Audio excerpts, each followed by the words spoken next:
کرتے ہیں آپ کے ہمارے جانے پہچانے ہومیوپیتھک ڈاکٹر محمد ارشد اعوان صاحب۔ السلام علیکم۔ وعلیکم السلام۔ ڈاکٹر صاحب کیسے ہیں آپ؟ اللہ تعالیٰ کا احسان، شکر اللہ کا، اپنا سنائیں، آپ خیریت سے ہیں؟ تو میں چاہوں گا ڈاکٹر صاحب کہ آپ تھوڑا سا اس پہ روشنی ڈالیے کہ یہ ڈسمنوریا ہے کیا؟ شکریہ۔ ڈسمنوریا بہت ہی کامن بیماری ہے اور یہ عورتوں کے حوالے سے ہے۔ بہت ساری ایسی عورتیں ہیں جن کو نیچرلی پیریڈ ہوتے ہیں اور اس پیریڈ کے سے پہلے، اس پیریڈ کے درمیان، اس پیریڈ کے پورے ڈیوریشن میں شدید پین ہوتا ہے، شدید درد ہوتا ہے، ناقابل برداشت درد ہوتا ہے، پلوک کے مقام کے اوپر، بیک کے مقام کے اوپر، پیٹ کے اوپر والے سائڈ کے اوپر، پیٹ کے نچلے سائڈ کے اوپر، تو شدید ناقابل برداشت درد ہوتا ہے۔ اور اگر اس کی اقسام کی حوالے سے بات کی جائے تو اس کی دو اقسام ہیں، ایک پرائمری ہوتی ہے اور ایک سیکنڈری ہوتی ہے۔ ڈاکٹر صاحب ابھی آپ نے فرمایا کہ یہ جو ہوتی ہیں تو یہ پرائمری اور سیکنڈری بھی ہوتی ہیں ڈسمنوریا، تو تھوڑا سا آپ بتائیں گے ہمارے ناظرین کو کہ ان میں کیا فرق ہے؟ جو پرائمری ڈسمنوریا ہوتا ہے تو پرائمری ڈسمنوریا میں یہ ہوتا ہے کہ اس کے پیچھے وجہ کچھ بھی نہیں ہوتا ہے، وہ قدرتی طور پر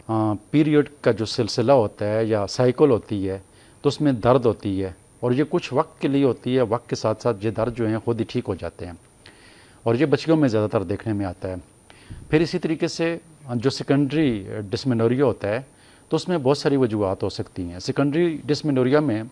جو سب سے بڑی وجہ ہوتی ہے وہ کہیں نہ کہیں فائبرائڈ ہوتی ہے، ٹیوبز جو ہوتی ہیں ان میں کوئی نہ کوئی مسائل ہوتے ہیں، انڈومیٹریوسس ہوتا ہے، جو بچے دانے کی تہ ہوتی ہے اس کے اندر کوئی سویلنگ پیدا ہو جاتی ہے جس کی وجہ سے پیریڈ کے دوران جو ہے وہ شدید درد ہوتا ہے۔ اب اس طرح کی جو سیکنڈری ڈسمنوریا کی جو پیشنٹ ہوتی ہیں تو ان کے لیے ٹریٹمنٹ انتہائی ضروری ہو جاتا ہے۔ ٹریٹمنٹ اس لیے ضروری ہو جاتا ہے کہ اگر ان چیزوں کا علاج نہ کیا جائے، وہ ہر پیریڈ کے دوران جب ان کو شدید درد ہوتا ہے تو اگر کسی ڈاکٹر کے پاس جا کر چیک کروا کے اس کی ٹریٹمنٹ کروا لیں گی تو یقینی طور پر ان کے اندر جو ڈسمنوریا یعنی پیریڈ کے دوران جو شدید درد ہو جاتے ہوتے ہیں تو وہ درد بھی ٹھیک ہو سکتے ہیں اور ان کی جو بیماری اندر کی ہوتی ہے تو وہ بھی ٹھیک ہو سکتی ہے۔ صحیح۔ اب اگر یہی جو بیماری ان کے اندر چل رہی ہوتی ہے تو یہ ڈاکٹر کے پاس تب جاتی ہیں یہ عورتیں، یہ بچیاں،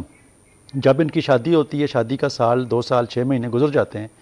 تو دیکھتے ہیں کہ ان کے بچے نہیں ہو رہے ہوتے ہیں، تو اس صورت میں جب یہ ڈاکٹر کے پاس جاتے ہیں وہاں پر الٹرا ساؤنڈ ہوتا ہے، ٹیسٹ کیا جاتا ہے، تو تب جا کر ان کو پتہ چلتا ہے کہ ان کے اندر تو کوئی فائبرائڈ پڑی ہوئی ہے، ان کے اندر تو کوئی اور مسئلہ ہے، ان کی تو کوئی ٹیوب بلاک ہے، ان کے تو کوئی اندر انفیکشن ہو رہے ہیں جس کی وجہ سے ان کو درد بھی ہو رہے ہیں اور ابھی بچے بھی نہیں ہو رہے ہیں۔ تو اگر کسی بھی عورت کو درد ہوتے ہیں تو اس کو چاہیے کہ ایک الٹرا ساؤنڈ کرا کر چیک تو کروا لے کہ یہ نیچرلی ہو رہے ہیں یا کوئی مسئلہ ہو رہا ہے پیچھے، تو اس کی ٹریٹمنٹ کروانی چاہیے اور وہ بڑے بہترین طریقے سے جو ہے